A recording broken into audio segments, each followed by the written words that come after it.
Well, long day of implementation and moving things around, and I actually can't remember what I did first thing this morning, but I did work.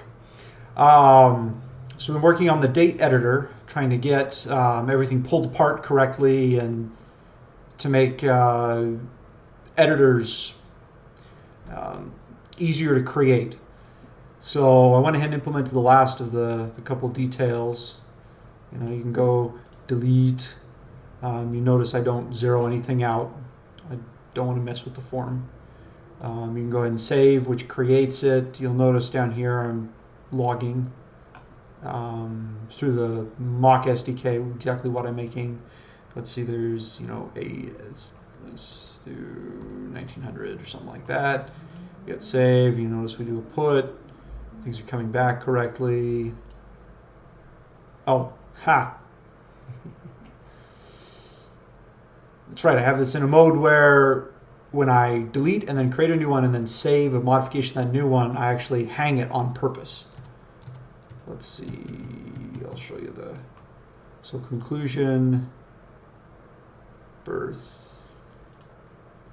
there it is. So you'll notice I made a call put date, new date. Put date, new date just hangs. That's because I disable all of the form elements when it's saving. That way you can't double tap or double click or something funny. It goes chink, saving, and then it's done. And only when it's finished does it actually fire off the events. So if I've made a change and then I go and I'm going to close out of this, it'll ask me, you have unsaved changes, are you sure? If I say never mind, it goes back. If I say yes, it goes away. So let's see, back to this guy. So 1800, I can delete this guy. I can come in here and say, let's make it 1900. Save. And then I can say 1900 through 2000. Go here. Am I sure? Yes, I want to discard. Come back. No, I actually did want that. Oh, I don't have that one in there. Whoops. See, you're seeing the you're seeing the fun of stubbing stuff in with no API, but it's there. It's happy. It's working. Not really sure. Yep, I want to delete it. So toggling is working. All of that's really good. I just had an idea.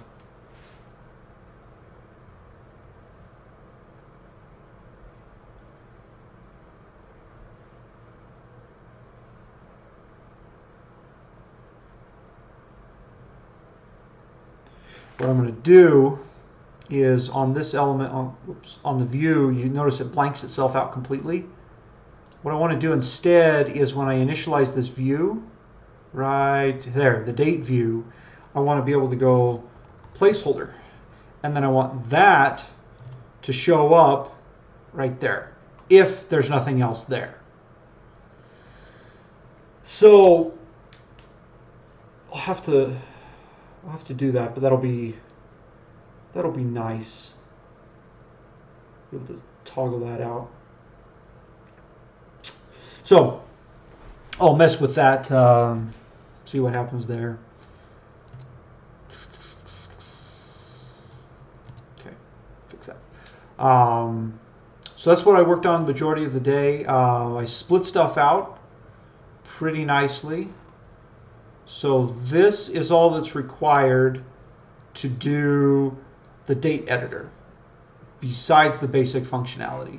So just, display as block, take the editor component, display it 100%, create the editor component, and then kind of just, there's all the initialization, and then checking for some overrides, just setting to date,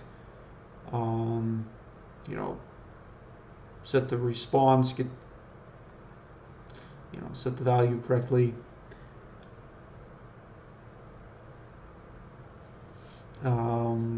Listen to inputs. So essentially what I have to do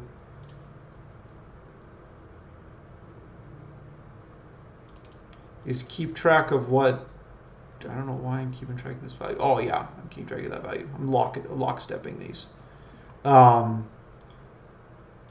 So this piece in here is actually in this element here. So what it does in the core component is in the form, it just includes all of the content, and then it has all of the extra editor bits around it. So this right here is defined by date, just this row or multiple rows. It'll center them within the form and keep them there. And then all of the rest of this is around it. I had to do some very interesting checking. I had to bind, I had to add an event listener for input. That's essentially anytime an input value is changed, like it doesn't wait for blur, as soon as it's changed, that fires. I had to bind it to this, but if you'll notice, here is the core editor component, and here is the actual content. And in the form, where's the content? This content is actually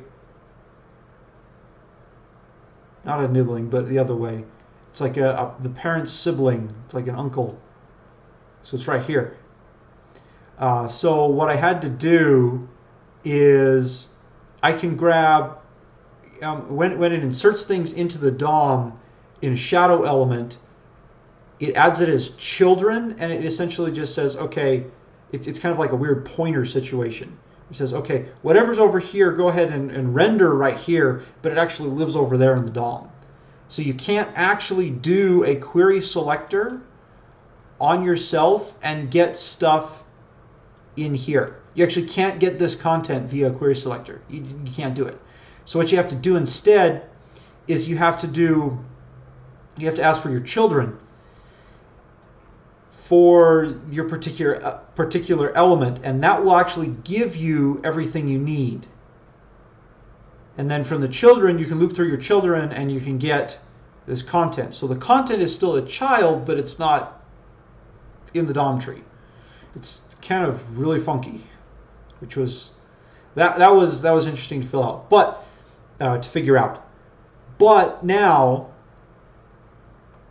because I figured that out, I don't have to worry about any dirty checking anything here other than keeping the request object, which is the thing that I'm going to send to the server on save and post, up to date based on my values here. So I bind to my own things here, add my own event listeners to my inputs, and because right now I only have, so to original.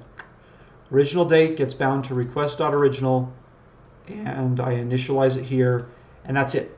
That's all I have to do for my specific editors, which will make cranking them out really, really quick. And then they're flexible enough that I thought I was going to have to go in and create a separate editor for like birth date and marriage date and christening date and everything other date. I actually don't have to do that. All I have to do is, when I initialize it, I need to clean this up big time. This is the work in progress here. But all I have to do is pass in or override the create URL, and it will create birth / whatever birth we're working on / date. And then what that will do is, once we've created the birth, we can just edit it regularly and delete it regularly, and it'll take care of itself and it'll clean up itself just fine. And I just have to make sure when I create it to create it associated with the particular birth that I'm working on. So I just override that one create URL, and that's it. So that's all I got to do. As long as Trippo keeps all of its births looking identical, which it should, then we're fine. And then if I have a completely custom, like a what editor, I'll have to set all three, create, update, and delete URLs, and then I'll just have to manage, externally, I'll have to manage the request object and keep track of what it is. So I will have to create, for things like name, I'll have to create an editor for that. But it should be really, really simple. I should be able to create a generic what editor that puts content right here, and then I can override the ready function and just set, create, update, delete URLs, and manage whatever I need to do with the response. That's it. Everything takes care of itself. Oh.